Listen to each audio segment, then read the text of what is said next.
critical concept in agentic AI control flow. Specifically, when should you use an agent as a tool versus performing a full handoff? In our previous videos, we built basic agents, but today we are building a sales manager, a planning agent that delegates tasks. We are going to wire up a system where one agent writes copy, another converts into HTML, and a third one actually send it. So let's jump into the code.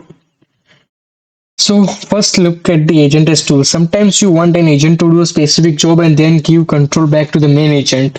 So here we are going to define a subject writer and an HTML converter. Notice we are using .s underscore tool here. This is crucial. It tells our system, hey, go ask this agent for a subject line, get the answer, and come back to me. We aren't transferring full responsibility yet. We are just using their specialized skills. So let's run this. So now we are going to understand the second and third step of the code, and we have a standard Python function here to hit the send grid API, but look at the emailer agent.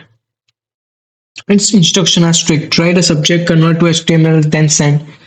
This agent has all the tools we just created. It is the closer. Once it gets a task, it finishes the job. And now here is the most look at this code.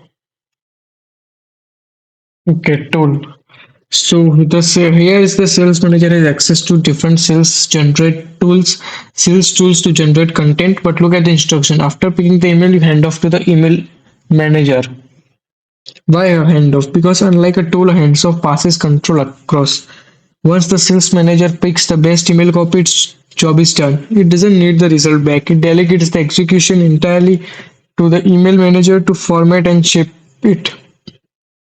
This is a much cleaner architecture for complex workflows.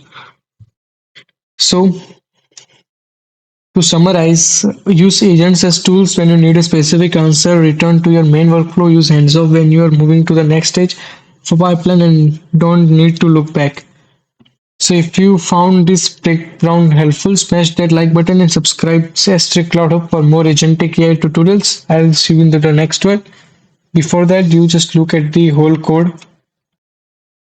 And you should take screenshots of the code and you should try it your own, and if you get any error you should drop it down. It was just a basic code. It doesn't have anything for the output, and because the before part is already done, and the next part in the next video we are going to continue this code.